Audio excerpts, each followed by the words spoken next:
White house ने एक document जारी किया है जिसका नाम है नेशनल सिक्योरिटी स्ट्रेटजी। और ये जो नेशनल सिक्योरिटी स्ट्रेटजी है, ये एक ऐसा डॉक्यूमेंट है जिसको ब्लूप्रिंट कहा जा रहा है डोनाल्ड ट्रंप की फॉरेन पॉलिसी का। इसने बहुत एक डिबेट जो है ना वो स्टार्ट कर दी है, ना सिर्फ अमेरिका के अंदर बल्कि वर्ल्ड वाइड इसके ऊपर डिस्कशन की जा रही है कि हाउ दिस डॉक्यूमेंट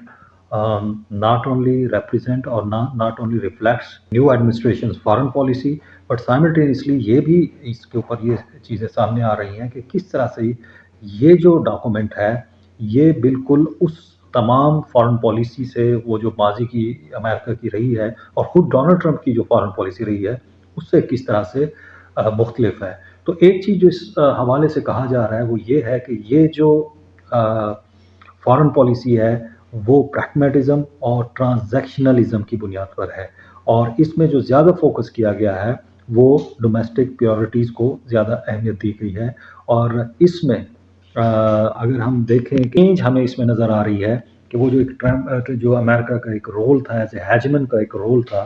उससे हटकर वो ये एक रीजनल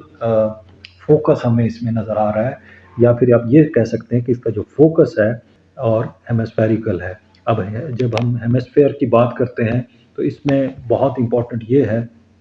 कि अमेरिका की एक मनरो डॉक्ट्राइन रही है जिसका फोकस वेस्टर्न हेमिस्फेयर रहा है। जो मनरो डॉक्ट्राइन थी वो 1823 में जो अमेरिकन प्रेसिडेंट थे जेम्स मनरो, उन्होंने ये दी थी। और इसके अंदर ये जो डॉक्ट्राइन थी वो इस बुनियाद पर थी कि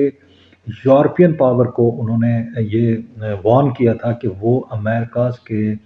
मामलात के अंदर इंटरफेरेंस नहीं करेंगे। और इस जो ये नई डॉक्यूमेंट आई है इसके तहत इसको एक्सटेंशन करार दिया जा रहा है, मॉडर्न एक्सटेंशन का करार दिया जा रहा है ट्रंप की पॉलिसी को, जिसको ट्रंप कॉरिडोर भी कहा जा रहा है। अब ये इसके अंदर वो बात क्या की जा रही है कि जी यूएस की प्रोमिनेंस है वो रीजन के अंदर होगी, मतलब जो जितने भी एक्स्ट्रा हेमिस्फेरिक इन्फ्लुएंसेस हैं उससे इसको एक्सक्लूड किया जाएगा कि कोई भी और पावर, कोई भी मेजर पावर जो है वो इस एरिया के अंदर आकर अपने इंफ्रास्ट्रक्चर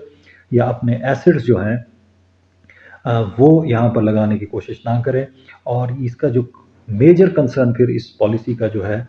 अब वो माइग्रेशन के साथ है। अब एक कोपेनहेगन स्कूल की एक थ्योरी है जिसको आप सिक्योरिटाइजेशन थ्योरी कहते हैं। तो इस जो मौजूदा ये जो डॉक्यूमेंट है उसमें उसका इस्तेमाल बड़े अच्छे तरीके से नज़र आता है।